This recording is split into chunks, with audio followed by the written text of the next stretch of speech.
What up, Marsh Pod? Coming to you on a Friday. We're back. I apologize, first and foremost, for not having some content for you on Monday. But we're back in the saddle, baby. We're rocking and rolling, and we're jumping in. A lot of leaks coming out right now about some games, some notable games for this upcoming season. We're going to get to that. But first, visas. I think there's a very drastic misunderstanding of visas. Now, I'm not here to parrot any lines that the league wants to put out. We're just going to speak generally, okay? In the United States, we very often don't need a visa to go to a lot of places. You don't need a visa to get into Canada. You don't need a visa to get into Mexico and a lot of the South America, or at least Caribbean areas. Once you get further into South America, talk like Brazil, stuff like that, you do need visas. And for the longest time, we didn't need visas even to go to Europe. But here's a little travel news. Starting in 2024, U.S. citizens will need to start getting visas. But previously, I've been in Europe. You're in Europe, and you can move about freely from country to country. There's not a border that stops you. There's not a check. You can go from Belgium to the Netherlands to France all in a day, and nobody is going to stop and ask you for your passport. So for the longest time, and it continues to be this case, is that I don't think Americans understand how difficult visas can be. And when we're talking about traveling in the magnitude of which these players are going to be traveling, visas are going to come into play. So you hear about so-and-so signed with such and such.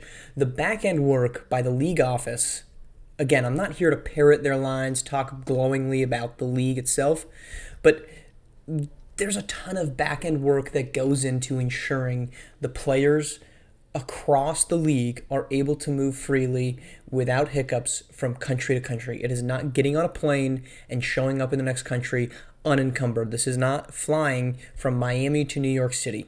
When you get to a new country, there are hoops you have to jump through to get there. So let's use the Asia Pacific team specifically as our example. Now, Sung Chung-gu, that is a situation in and of itself in which North Korea is so isolated with so little positive relationships with any other country that getting a player to just leave North Korea is challenging. As we've just seen, they can't even get him to New York. We don't know if he's going to be able to play in any stateside games right now. It seems as if he'll be able to play just fine in home games, but in the long run, is he going to be able to play in games in Europe? North Korea's relations with the UK, with Australia, with South American countries is not great. So if he's even able to do that, that's a huge win for the league. But to move to Oliver West, who the latest news was that visa issues have prevented him from signing with Oceania. He's now returning, and he's going to play for Asia Pacific. Japanese citizens, of which Oliver West is one, are able to stay in Australia. This is specifically for these two countries for up to 3 months at a time.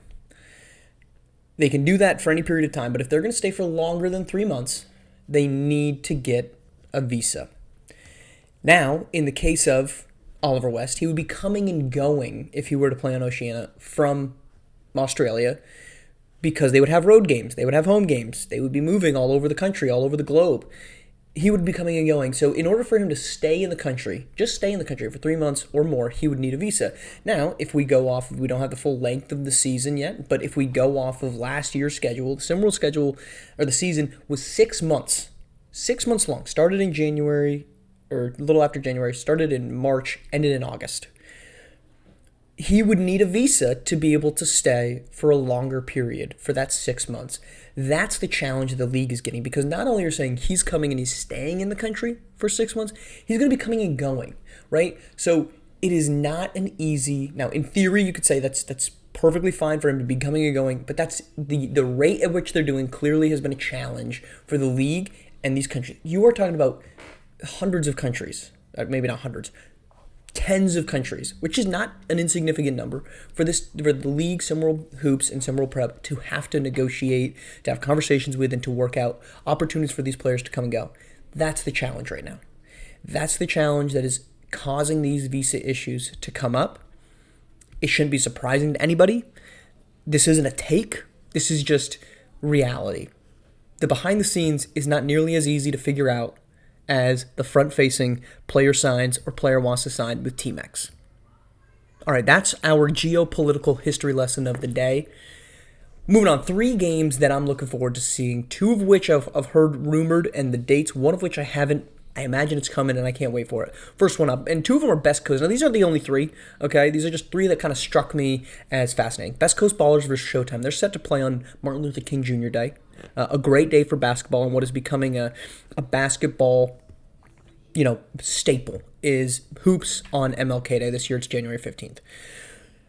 Bay Area and Showtime's kind of the big market California rivalry, right? LA, San Francisco, the Bay, Hollywood, Silicon Valley. It's what you think of when you think of California-based rivalries. But Best Coast and Showtime, I think, has the case to be made that it's equally valuable. Why? Because these are 2 teams that are trying to prove themselves in a new era. Bay Area is bringing back a ton of their guys. They're bringing back their best player, maybe the best player in SimWorld Hoops, and Trey Hyman, a very deep roster. Showtime, this is the post-Bronny, post-Corey Yams era. We saw the team struggle without Bronny last season, and when they didn't struggle, it's because Corey Yams was phenomenal. They get neither of them. Their only big signing is Cole Webb as the top guy. They didn't really bring in anybody else. This is a very big play by Coach Joyner, intentional or not, to trust in the development of guys like Israel Vines, Mark Chisholm, Nick Moss, and Alonzo G among the new additions to this roster. Are those guys ready to take on new roles? By January 15th, we're going to figure that out. This is almost a battle for, I'm not saying number 2 in the state, but it's not number 2 in the state. Meanwhile, on the other side, Best is remade. There's no Lacedarius Outlaw, who's been the face of that program for the last 2 years. He's gone. There's no Mikey Williams, obviously, because he's probably not playing basketball again, at least not in an orange jumpsuit anytime soon. Now they've got DJ Davis as their big signing, one of the first signings out the gate, very highly recruited out of California by Bay Area. I have to assume Showtime as well. But then you've got Suno Chapa coming in from Louisiana. This is a team they needed to replace 8 of their 10 roster spots. Those are their big ones. How is Suno Chapa going to look in a matchup where he's no longer overshadowed or fighting for touches behind De'Aaron Cruz?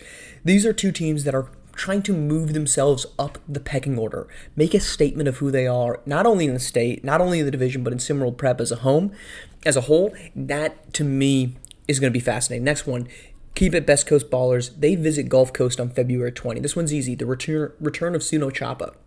He bolts from Gulf Coast. Bolts might be an exaggeration, but he bolts from Gulf Coast in the immediate aftermath of Coach Heath joining the team. This is the revenge game. Welcome home, Oklahoma native. Welcome to the old stomping grounds here in the ward. Are you ready to deal with standing room only crowds when the home team doesn't care a damn about you and in this case actually hates you? How does he respond? How does Nick Heath respond? He had a huge exodus of talent based off both what he was saying publicly and behind closed doors. He's going to want to prove to one of the most notable players to walk out the door, you made the wrong decision. Meanwhile, Suno Chapa is going to want to prove I made the right one. That's going to be a huge game. And then the last one. No date yet on it, but the originators in the North. Coach Hyman declared war on the OGs when they stole Justin McGavin right from under his nose from Canada. Meanwhile, he's gone out and signed 2 pretty notable United States-based players, Akeem Young out of Louisiana and Caleb Gibson out of Kentucky. The war has been declared. Now, granted, Akeem Young and Gibson are not in the OG's recruiting area, but clearly, Hyman thought he was getting Justin McGavin in his own backyard to join this team. The North is trying to rebuild.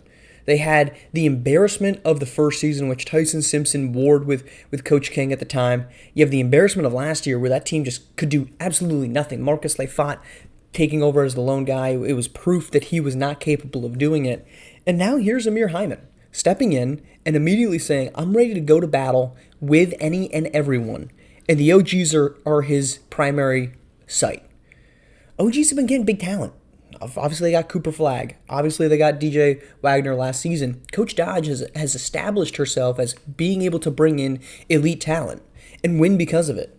The North is trying to step in and say, we are ready to take over in this division and in this region of North America. It's going to be fascinating to see how the first battle of the OGs versus North War plays out. Have a great weekend. We will talk to you on Monday, actually, this time.